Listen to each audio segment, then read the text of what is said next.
Frank Grizz Malone sat in his modified van at the edge of a nearly empty Walmart parking lot. The early morning sun cast a pale orange glow over the asphalt as he stirred awake, his back stiff from another night's sleeping in the driver's seat. The inside of the van was clean and organised, despite its tight quarters. Everything had its place. His Marine Corps blanket was folded with care. Beside him, Daisy, a golden Labrador with greying whiskers, wagged her tail slowly, waiting for breakfast.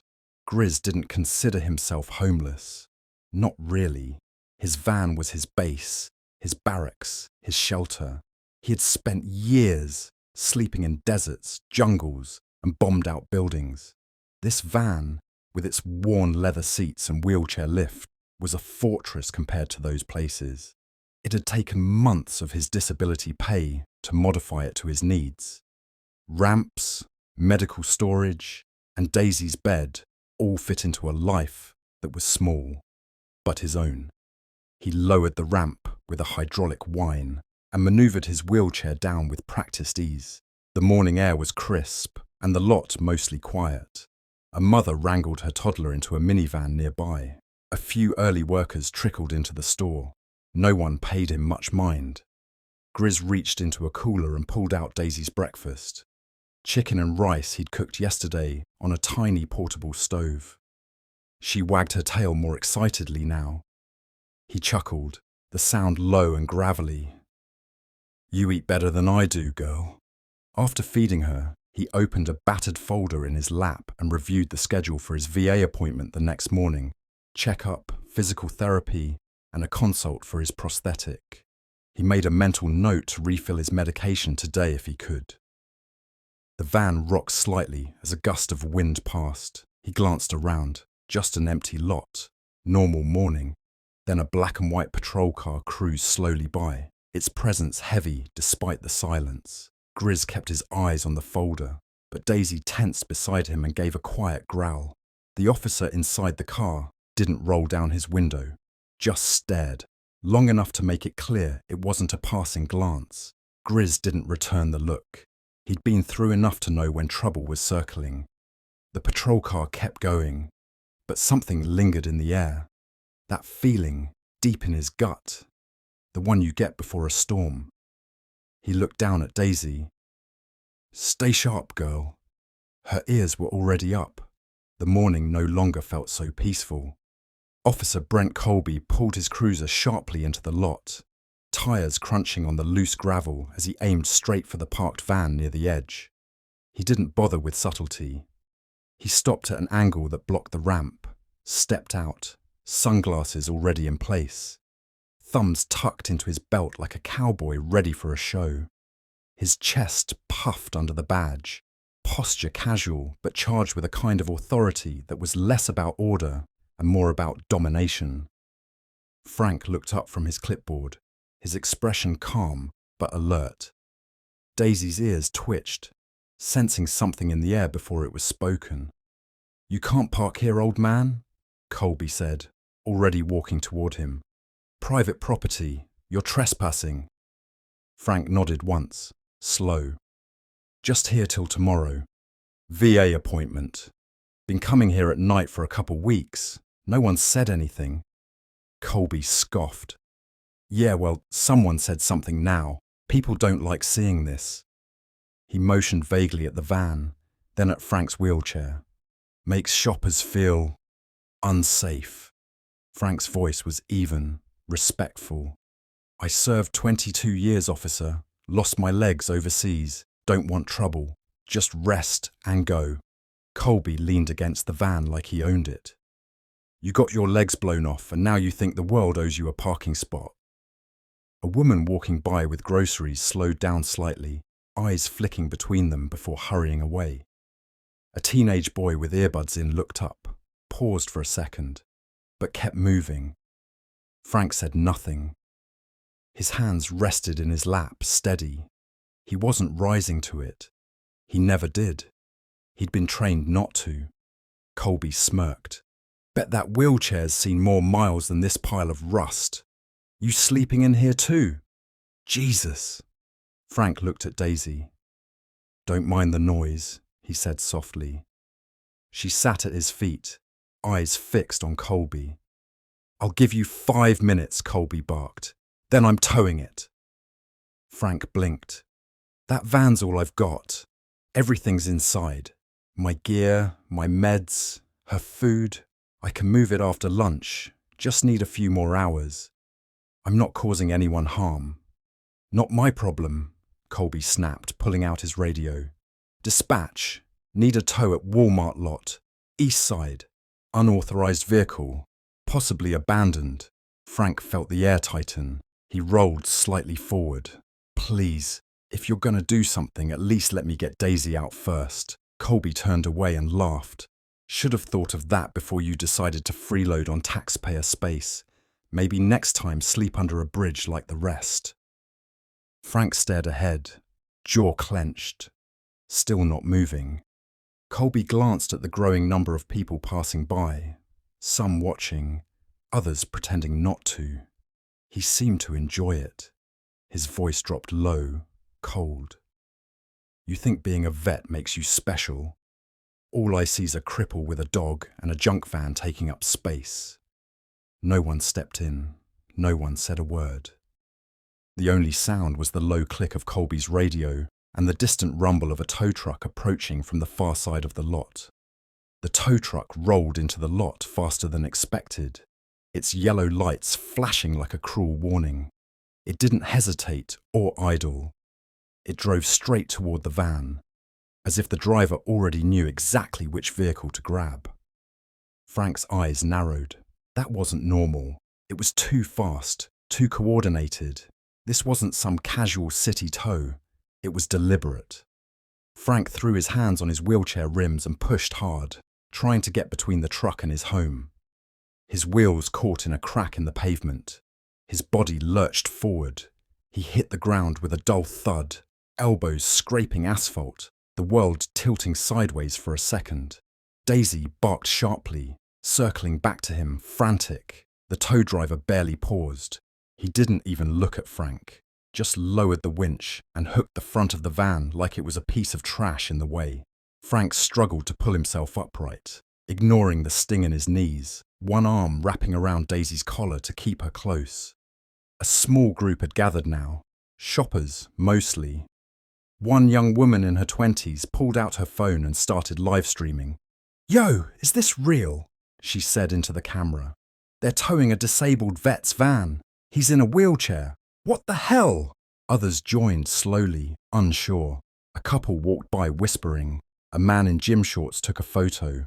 The comment feed on the live stream exploded. "He's a vet? That's all he has. WTF is wrong with that cop? Somebody stop it."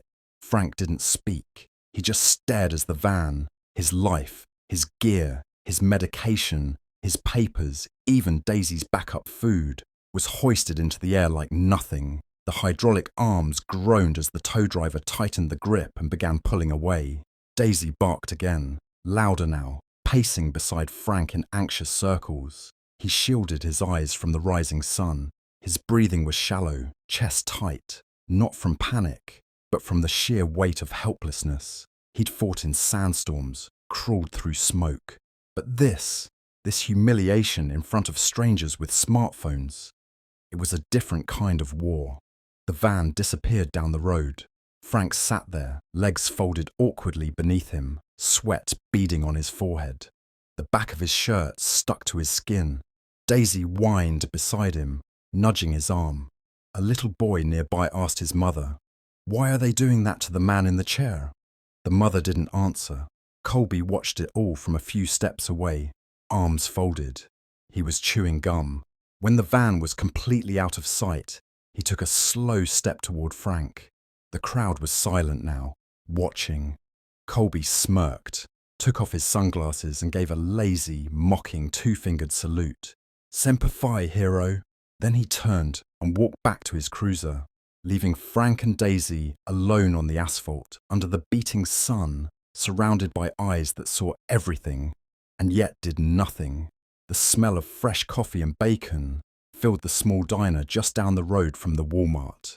Morning regulars sat in their usual booths. flipping through newspapers or scrolling their phones.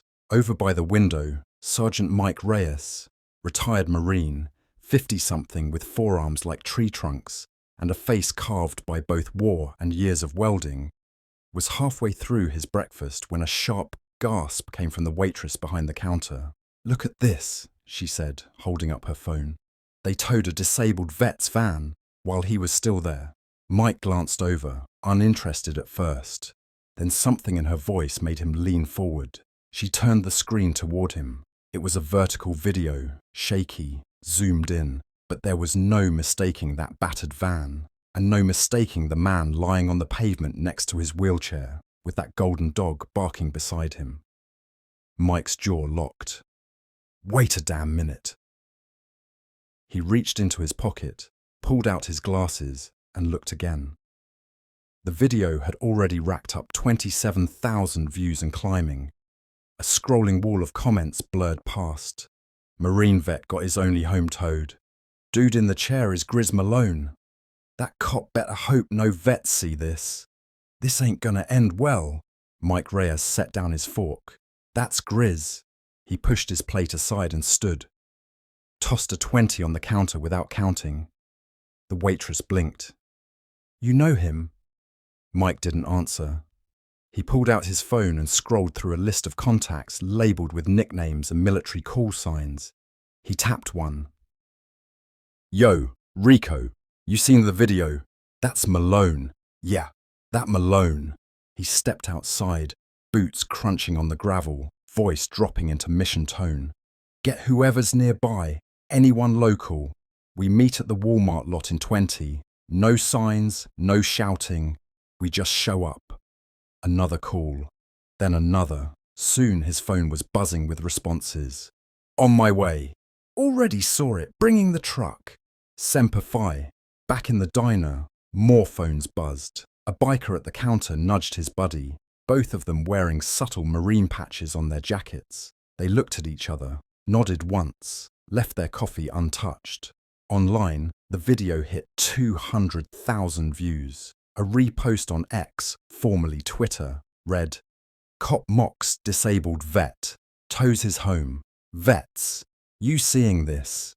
It trended under # Justice for Grizz, #Semper Fi, and #Not on our watch. Veterans across the country shared stories of Grizz. Some remembered him from service. Others had only met him once, at a VA hospital, a charity run, a funeral. But all of them remembered the same thing. Frank Malone never complained, never asked for help, but always gave it when someone else needed it. Now it was his turn. In a garage 2 blocks away, a veteran biker fired up his Harley. In another town, a former corpsman loaded gear into the back of a pickup. In a nearby church basement, a veterans group ended their morning coffee early and filed out, silent and purposeful. The internet had lit the match. The Marines were already moving. It began like a quiet storm, one that didn't announce itself with thunder, but with the low rumble of approaching engines. A matte black Jeep rolled into the parking lot first, parking sideways along the west exit. No words, no honking, just deliberate positioning. Next came a pair of dusty pickups, both sporting subtle Marine decals on the bumper. One backed into the south exit, the other pulled alongside the east gate. Then came the motorcycles, Harleys mostly, ridden by older men in denim and leather, their vests faded but stitched with pride. By the time the fourth bike pulled in, people had started to notice. Shoppers paused mid-step, cell phones slowly raised, fingers tapping record. Some employees at the store came outside, squinting into the morning light, murmuring to each other. They weren't there to yell. They weren't there to fight. They were simply there. A half-dozen vehicles now lined the perimeter of the parking lot, effectively sealing it. None of the men and women inside them looked aggressive. A few were talking quietly. One passed a bottle of water to a younger vet in another car. Another adjusted a folded American flag on his dashboard. Back near the center of the lot, Frank Grizz Malone was still in his wheelchair, head down. His shoulders were slumped in quiet defeat until he heard the familiar grind of thick motorcycle tires. and the low, steady cadence of boots on pavement. Daisy barked once, then took off. Frank looked up slowly. A tall figure in a sleeveless vest approached, broad shoulders, greying beard, marine tattoo on his forearm. Mike Reyes. Right behind him, others followed. Some Grizz recognized from his platoon. Others were unfamiliar, young men and women, different faces, different wars, but they all wore the same silent code in their eyes. Frank blinked hard. "What the hell are you doing here?" Reyes smiled and handed him a cold bottle of water. "You always sucked at asking for backup. Figured we'd show up anyway." Daisy whined and danced around the vets, tail wagging furiously. One knelt to scratch behind her ears. Another gently helped Frank adjust his wheelchair, lifting it slightly from the side so the wheels wouldn't wobble. Frank's eyes welled, but he said nothing. The silence around him was louder than any speech. Then Officer Colby returned. His cruiser screeched into the lot, sirens blaring now, not to warn, but to try and reclaim control. He stepped out fast, puffed up, barking before the door was even closed. "You can't park like this. This is illegal obstruction. I will have every one of these vehicles towed." He stopped mid-sentence. The exits were completely sealed. Jeep, truck, motorcycle, truck, jeep, motorcycle. All of them still, engines off, all occupied, all unmoving. Colby walked toward the nearest driver and shouted, "Move this vehicle right now, or I'll arrest you for interference." The man inside didn't even look at him. Colby turned, flustered, and pointed toward Frank. "This is a setup! You think this is going to scare me?" Reyes stepped forward. "No one's threatening you, officer. No weapons, no shouting. We're just standing with our brother." Colby whipped out his radio. "Dispatch. We've got a situation at the Walmart. Multiple unauthorized vehicles. Possible veteran protest. I need backup." His voice faltered as the dispatcher responded. "Officer Colby, be advised. Video footage from earlier has gone viral. Command is monitoring the situation. Hold position and do not engage." Colby's jaw twitched. He looked around. Phones pointed at him from every direction. No sirens were coming, only silence and honor. By late afternoon, the parking lot looked like the epicenter of a national story. News vans from local stations were the first to arrive, parking just outside the ring of veterans' vehicles. But within the hour, larger names rolled in. CNN, NBC, Fox. Antennas popped up, satellite dishes rotated, and cameras clicked as reporters fanned out across the scene like bees to a blooming field. Each camera turned toward the man in the wheelchair surrounded by former Marines. Frank Grizz Malone sat upright now, his back straight despite the heat. Daisy resting quietly at his side. A makeshift canopy, some camo netting from a vet's truck, had been strung up over him to block the sun. Boom mics hovered above him. Reporters shouted questions from behind camera crews. "Frank, how does it feel to see all this support? Do you have a message for the officer who towed your van? What do you want the public to understand?" Frank looked into the nearest lens. His voice was quiet, but strong. "I fought for freedom," he said. "Today, my brothers gave it back." That was all he said, but it was enough. Within minutes, the quote appeared across banners, lower thirds, and breaking news tickers. Marine vet speaks out. My brothers gave it back. Disabled veteran targeted. Community rises in response. Marines defend homeless brother. After cop mockery goes viral. Somewhere in the middle of the rush, a white SUV pulled into the lot. The VA hospital logo on its door. A tall woman in scrubs stepped out. Dr. Adira Lennox, a senior VA caseworker who had seen the video while between appointments. She marched through the crowd without hesitation, nodding to the Marines who parted the way for her. She knelt in front of Frank, her voice soft but direct. "Mr. Malone, I'm with the VA. I'm here to help." Frank blinked. "Did someone call you?" Dr. Lennox shook her head. Didn't need a call. America called, and we answered. She pulled out paperwork and spoke to him about immediate shelter, mental health support, fast-track replacement of lost documents and medications, and assistance restoring or replacing the van. And I want to personally make sure Daisy gets her next round of vet care, on us. Frank looked stunned. All this because of a video? No, she said, because someone finally paid attention. A few yards away, Officer Colby tried to keep to the edges, pacing behind his cruiser, but he couldn't avoid the inevitable. A reporter from Channel 7 spotted him and called out, "Officer Colby, can we ask you a few questions?" He straightened. No comment. "Sir, we have footage of you mocking a disabled veteran and overseeing the towing of his only shelter. Are you aware of the backlash?" "I was following protocol," Colby snapped. "I didn't know who he was, but you knew he was disabled. That doesn't give someone a free pass to break the law." The reporter didn't flinch. "Are you aware you've been suspended?" Colby blinked. "What?" She held up her phone, screen showing a tweet from the city's police department. "Pending internal investigation regarding conduct at Walmart incident, Officer Colby has been placed on administrative leave effective immediately." Colby's face flushed red. He turned away quickly, but the cameras caught it all.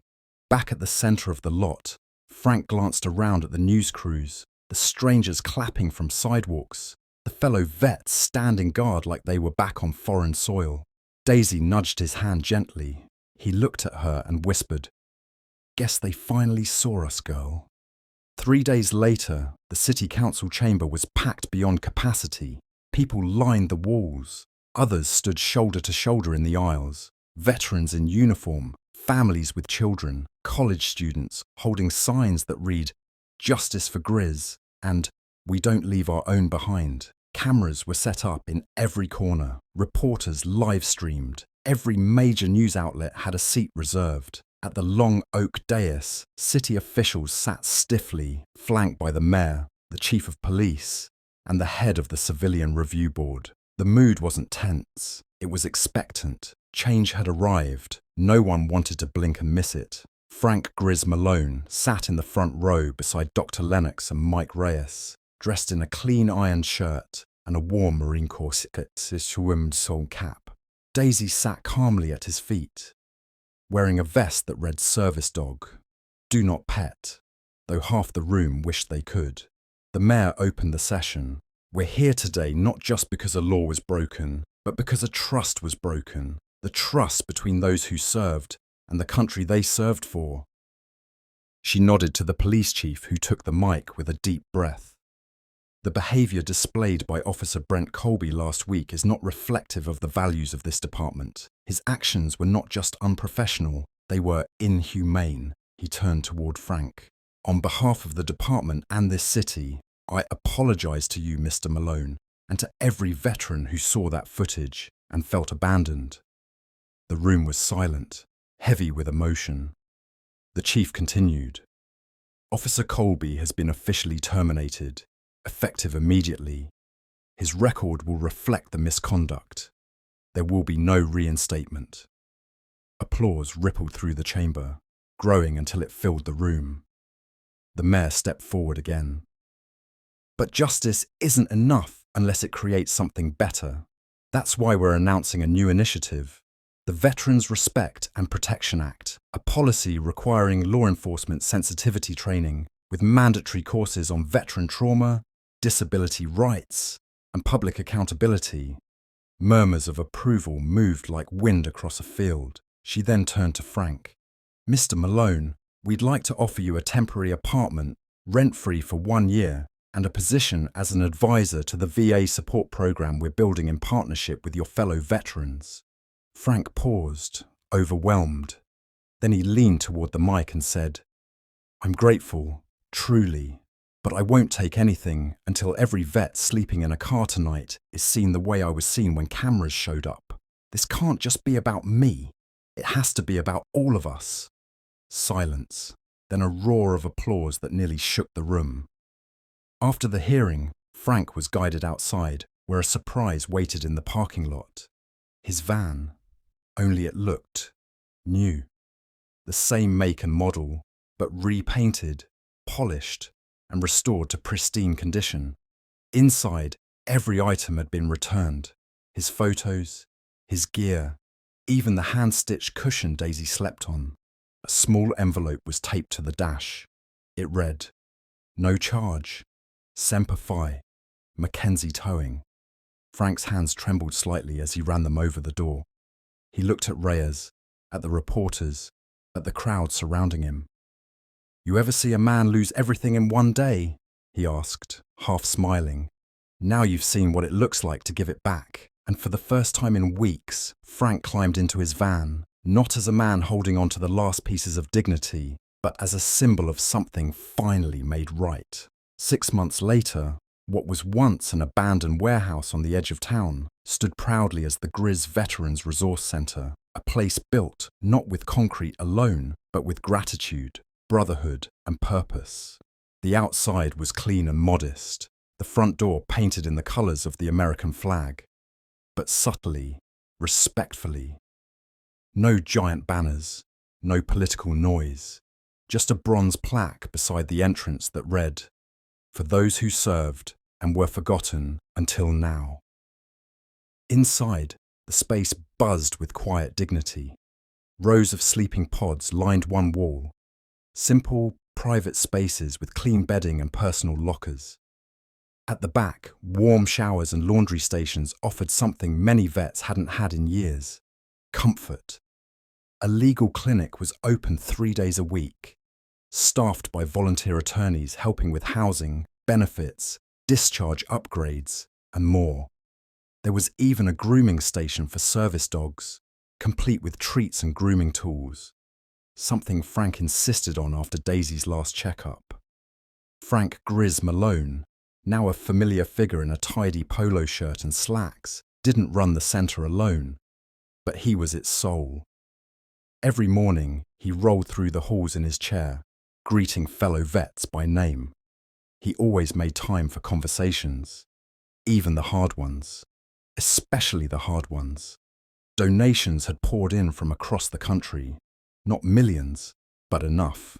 Enough to turn tragedy into transformation. Every dollar was accounted for. Every inch of the building told a story of second chances. One Friday afternoon, a school bus pulled up outside. A local 5th grade class stepped out, shepherded by 2 teachers and a curious principal. Field trip day. Frank met them at the door, Daisy at his side, her vest now adorned with a patch that read, "Honor Dog." The kids looked around in awe, at the clean beds, the dog area, the soft lights, the mural on the far wall. One boy raised his hand. "Did you fight in a war?" Frank smiled. "Yes, but this place isn't about war. It's about what comes after, and who stands by you when the fighting's done." Another girl asked, "Is that your dog?" "She's not my dog," Frank said. "She's our dog." The children followed his gaze to the mural on the outer wall of the centre. It was a powerful image. Daisy sitting upright, alert, loyal, against a backdrop of boots and helmets arranged in a row. Painted beneath it were the words, "Stand for those who stood for you." Some of the children gasped softly, moved in a way they didn't quite have words for. One girl quietly reached for her teacher's hand. Frank looked around at them and added, "It's easy to forget people when they stop standing, but the ones who sit, the ones who sleep in vans, they're still heroes. Don't ever walk past them." The principal nodded, wiping the corner of his eye. Later, Frank wheeled out back and sat with Daisy under the awning where a few other vets were sipping coffee. A younger Marine with PTSD had just moved into a pod that morning. A former Army medic had been placed in stable housing thanks to the centre's legal help. Frank looked around. "No battles here," he murmured to Daisy. "Just rebuilding, one soul at a time."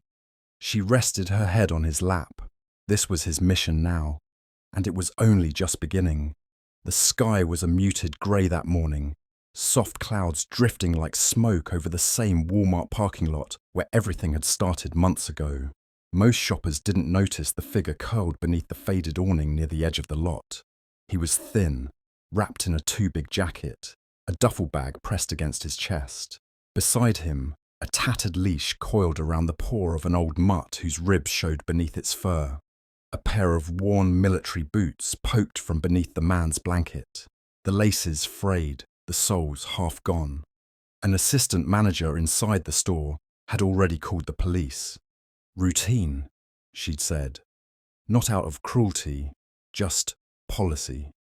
But before the cruiser arrived, 2 trucks and a wheelchair-accessible van pulled slowly into the lot, parking near the awning. Frank Grizz Malone rolled down the van ramp smoothly. Beside him were Mike Reyes and a younger Marine named Tara, who had recently joined the new outreach team at the Veterans Center. Frank didn't speak at first. He just rolled over slowly, Daisy at his side, her vest zipped snug. The man on the ground stirred, blinking warily. "Easy," Frank said gently. "We're not here to move you. We're here to feed you." Mike knelt and opened a thermal container, the scent of eggs and sausage wafting into the cold air. Tara placed a paper cup of steaming coffee beside the man's blanket and gave the mutt a treat, her hand extended slowly. The man's eyes began to water before he even spoke. "Didn't think anyone noticed." Frank smiled. "We notice now. You're not alone anymore." The man stared at the coffee, then the meal, then at the 3 of them. Something inside him cracked, just a little, not from weakness, but from relief. In the distance, a police cruiser turned into the lot, but upon recognizing Frank's van, it slowed. The officer inside paused, then made a wide turn and quietly drove away. Frank looked up at the grey sky. A few light flakes of snow had begun to fall, soft, slow, weightless. They stayed with the man until he finished eating. Tara offered to take him back to the center. Mike loaded his bag into the truck bed. Daisy nuzzled the mutt, tails wagging slowly, as if sealing a silent pact. As they pulled away from the parking lot, the camera panned back, past the awning, the van, the quiet storm of kindness now replacing what had once been cruelty. And then the screen faded to black, a single sentence appearing in white letters. The cop mocked a man alone, but he forgot. Marines never leave their own behind.